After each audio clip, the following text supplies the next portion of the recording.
Мәчет салынды 1810 елда. Таштан салынды. Таштан салынғанша, онда 130 ел алғаншылар мәчет тұрайды. Шулай ақ мәчет деп әйтеләйді. Оны салды, мына шул таштан салды Дауд Измайлов деген сәүдәгәр. Нәрсә инде деген тагында. Бу бистә татар бистәсе.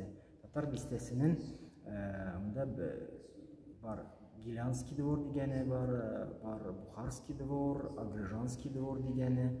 Гилянский двор дигән инде шул Гилян провинциясыннан, Ираннан күчкән кешеләр, алар сәүдәгәрләр иде. Монда татар хатыннар белән гаилә төзгәннәр, шулай аларның балалары инде теге татар булганнар. Хәзер аларны белмисең, алар сөйләшкән вакытта әйтәләр инде, минем бабам дигәндә иде, минем бабам дигәндә иде. Бухарский двор дигәне, ул Бухарадан килгән халык. Алар да монда намаз укыйлар. Аларның күбесенчә алар Кара мәчеттә намаз укыйлар. Бугай шуның өчен Кара мәчеттә кушканнар, чөнки алар бераз смуглылар, кара төсле булганнар. Монда ул заманда тора иде Пензадан, менә бу бистәдә элек Нугай татарлар торганнар, анда яшәгәннәр. Аннан соң килделәр Пензадан һәм Саратов өлкәсеннән татарлар, алар ак төсле инде. Бу Бухарадан килгән халык кем алар? Алар бәлкем Иван Грозный патша Астраханьны басып алган заманасында качып киткән халыктан, аларның бәлкем нәселләре, я сартлар, я үзбәкләр, я таҗикләр ала белә инде. Әмма ләкин алар урас каралар булганнар. Шуңа күрә мондагы халык аларга әйтә иде кара халык. Кара халык дигән уничижитель дигән сүз түгел инде, biraz смуглый. Шуңа кара халык. Кара халык мәчете. Кара халык мәчете анарсына әйләнде кара мәчет дигән сүзгә. Бу инде ак мәчет, чөнки ак төсле таштан салынган иде. Бу яктан ак бу яктан иде, шуңа күрә ак мәчет. Совет заманасында аны яптылар. Совет заманасында монда иде пекарня.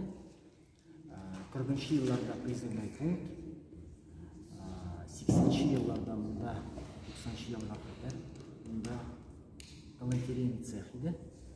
Чемоданнар ясыйлар, башкалар. Архитектура бөтенләй үзгәрелгән иде. Монда карасагыз, язулары, шунда идән бара иде. 3-нчы этажның идәне бара иде. 2-нчы этажның идәне була. Этажность үзгәрелгән иде. Инде Астраханьга 450 ел дигән. Астраханьга әлбәттә 450 ел түгел инде. Официаль шулай, официаль ягыннан шулай инде. Илсур Медшин акча бирде. 31 миллион дип. И бераз җыйганнар. Акчага реставрация ясаганнар. И яңадан манара салганнар. Яңадан этажность, лекинче булды шулай ясаганнар. Шул заманасыннан, шул вакыттан инде монда халык намаз укый. Мин монда беренче эшли башлаган идем 97-нче елда, Казаннан кайткач. Казанда мин укыдым Мөхәммәдия мәдрәсәсендә. Казаннан кайттым. Монда манара юк иде. Монда ишек иде. Михраб юк иде. Монда бер бүлмә иде.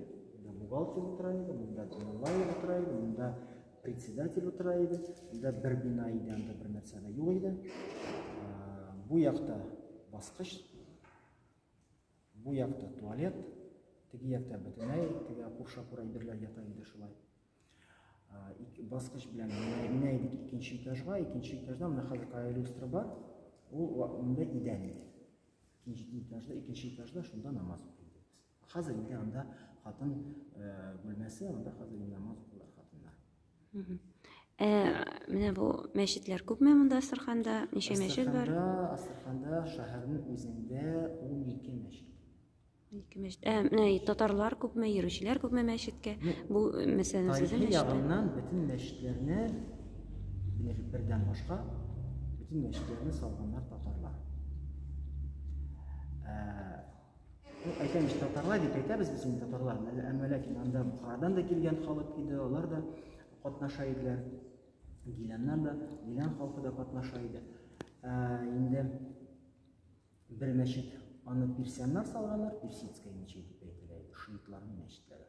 Калган мәчетләрне безнең татар халкы салган, кайберләре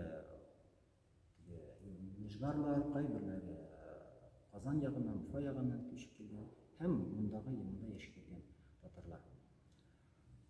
Хәзерге көндә бездә Астраханда 12 мәчет, бер мәчет шиитларныкы, калган мәчетләр суннитларныкы. Йөри торган кешеләр татарлар, таулылар, димәк Кавказдан күчкән халык милләтләр, казаклар, таҗиклар, үзбәкләр. Күп йөриләрме мәчеткә?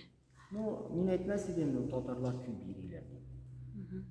Ул бөтен Россия буенча шулай. Татарлар күп йөриләр. Менә мин балаларга дәрес бирәм, Кәрим дигән малай утыра. Ул татар егет. Калганнары монда мәчеттән дәрескә кырсыннар йөриләр, алар үзбәкләр. Алар местный үзбәкләр, алар чөнки туганнар монда инде Россиядә. Кем Астраханда, кем башка шәһәрләрдә, әти инсанга күчеп Астраханда. Шуңа күрә безгә дәрескә Тияк бистәсе дигән, Тияк бистәсенең өлеше бар. Казан ише, Урыс ише, Карагаш авыл, Шилемле, Биткәй. Менә шул Тияк бистәсенең Казан ишесеннән Казан ишесе ничек әйтелә, чөнки анда татарлар күчкәннәр Уфа ягыннан һәм Казан ягыннан.